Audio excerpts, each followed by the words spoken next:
ओम शांति। बंधुगण, आज बुधवार मे 7 तारीख। आज कर्कट राशि घातवार जोगिनी 9:52 जाए 8:52 जाए ईशान्य रे 8:53 पूर्व को जी ईशान्य बोलते पूर्व और उत्तर कोण। तेणु 8:53 से जेहेतु पूर्व को जी तेणु पूर्व को यात्रा निषेध। बंधु, जदि तुमर पूर्व दिग को जीवाकू अच्छी ताहले 8:50 पूर्व मानसिक प्रस्तुत हो जाओ। गोटे दिन पूर्व तुमको कह जाऊँगी, तेणु सजबाज हो जाओ। 8:50 पूर्व बाहरी पड़ो।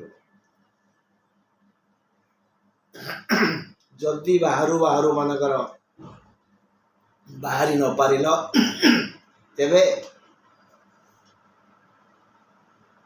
टिके घरे बुलिब, आग पछ हम, तापरे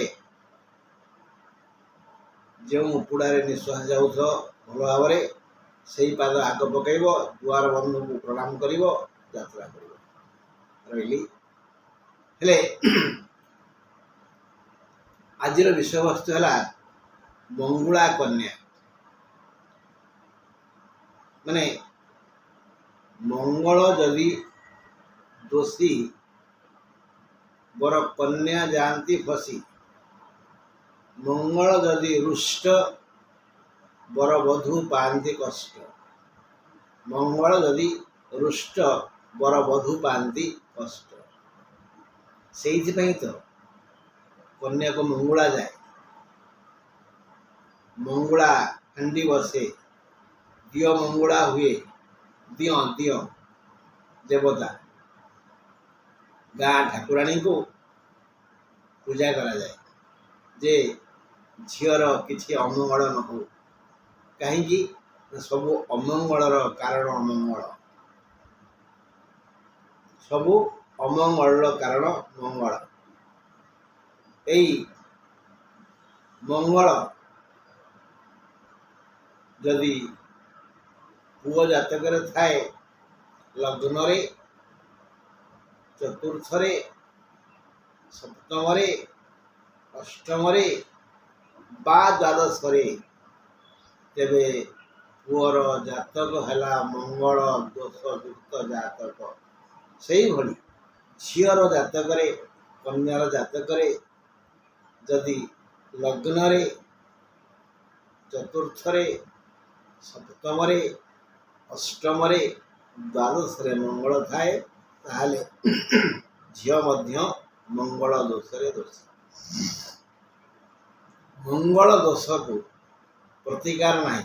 कई ज्ञानी कही जे अच्छी बोली जदि चंद्र केन्द्र रे मंगल थाए माने चंद्र ठारू चतुर्थ, सप्तम, दशम रे थांती बा चंद्र सह थांती बा चंद्र को मंगल को बृहस्पति देखु थांती ताहले मंगल दोष कटि जाए। नहीं नहीं नहीं, जमानो जमानो केबे भी मंगल दोष कटिब नहीं। कारण जन्म समय जहाँ लिपिबद्ध हो जाइछि, जो ग्रह जोठी अछंती से ताकर फल देवे। या पाई प्रतिकार किछि नहीं। हाँ अच्छी केमती अच्छी ना राहु मंगलस्य दोषं नाशयति। केवल राहु ही मंगलंकर, मंगल ही राहुंकर दोष को नष्ट करती। अर्थात राहु सहित मंगल थिले, राहु दृष्टि रे मंगल थिले, मंगल दोष कटि जाए। मंगल आउ पावरफुल नहीं पारती। से दिन कही मंगल को शनि रंती शनि डरती मंगल को किंतु राहु टेन केयर ग्रह से क्या डरती मंगल क्या डरती ये दुहे समकक्ष योद्धा तेणु राहु को देखिले मंगल मंगल को देखिले राहु मंगल सह राहु गोटे घरे थिले मंगल दोष कटि जाए किंतु यदि उभय जातक पुओ जातक झील जातक बर जातक कन्या जातक मंगल दोष अच्छी ताहले मारात्मक नुह कंटक नैव कंटकम गोटे कंटारे माने छुंची आउ गोटे कंटा को कढ़ा जाए पादरे कंटाटे बसी छुंची नौचे ना आम विषम नाशयति विषम विष को विष ही नष्ट करें नर मूत्र गरम हंती कौन से कारण कई विष पी दे कि साप कामुड़ दे विषक्रिया हो मरीज से विपरीत लिंग पुओ को हेल्ले झीर झील को हेल्ले पुअर मूत्र पियाई दि जाए नर मूत्र गरम हंती कारण मनीष भूत हो विष निज अमृत अन्य विष नर मूत्र गरम हंती कंटारे कंटा कढ़ा जाए विषय विष को मरा जाए तेणु यही मंगल आ राहु उभय जातक विषक्रिया सृष्टि करती यदि उभय जातक बर कन्या उभय जातक मंगल दोष अच्छी ताहले प्रतिकार आवश्यक किसी ना डरवार कारण किसी ना उभय उभय को रक्षा करेंगे उभय दीर्घायु हे उभय जीवन में दाम्पत्य कुसुम फुटब उभय दाम्पत्य जीवन साफल्य मंडित हो उभय आनंदित हेबे पुत्र कन्यार पिता माता हेबे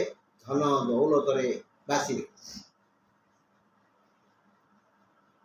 राहु जदि लग्न रे द्वितीय रे चतुर्थ रे सप्तम रे अष्टम रे द्वादश रे थांती ताहले से मध्य एही भली समस्या सृष्टि करती फिर मंगल दोष क्षति कौन हुए आम जो कर्म सब करचे विभिन्न समय विभिन्न जन्म ज्ञानी मैंने कही ना अतीत जो भूल काम करते भूली जाओ किंतु वर्तमान भूल करनी आम ये जन्म किसी भूल काम करवानी विभिन्न जन्म करथिबा भूल कर्म फल स्वरूप आम जातक मंगल दोष थाए तेणु यदि मनकर मो जातक मंगल दोष अच्छी मत गोटे रोगिणी झील मिल भारी सुंदर हाँ बढ़िया बढ़िया कथा मीठा मीठा से कहती नालिया ओठ छुआ फूल परी नाक नील नील आखि गज गमनी हेले कौन हम रोगिणी तो मुझे कौन करी सबुदिन ये रोगिणी स्त्री पाई चिंता करी औषध दे शेष को से स्वार्थपर हो जाए माने आमको छाड़ी चली जाए अधा वयस मो हुए विपत्निक से भली कौन सी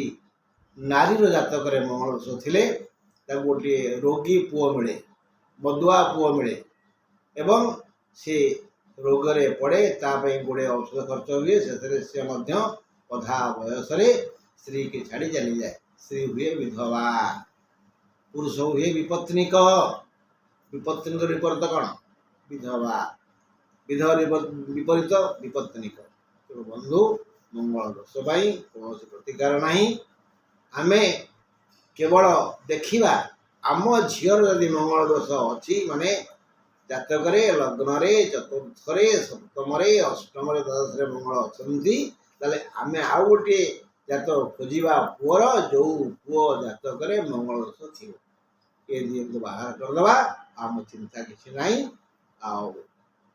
करबर हवानी से कह जाए जातक मेड़क कर जातक मेड़क माने यही गुड़ा सब मेड़न कराए आउ राजटक पड़ो राजटक पड़े मो झुओ राणी ही भूल भूल भूल भूल भूल से एते मंगल भितर पुरोहित गोटे मंत्र पढ़ती मंगलम भगवान विष्णु मंगलम मधुसूदन मंगलम पुंडरीकाख्य मंगलम गरुड़ोषधो माधवो माधवो हरि माधव माधव वाक्यम କରନ୍ତି ସାଧବ ନିତ୍ୟଂ ସର୍ବକାର୍ଯ୍ୟେଷୁ ମାଧବ। ମଙ୍ଗଳ ଦୋଷ ଦୂର ପାଇଁ ଏ ମଙ୍ଗଳାଷ୍ଟକ ପଢ଼ାଯାଏ। କେମିତି ଭଲ ଅଛନ୍ତି ତ? ରହିଲି, ନମସ୍କାର।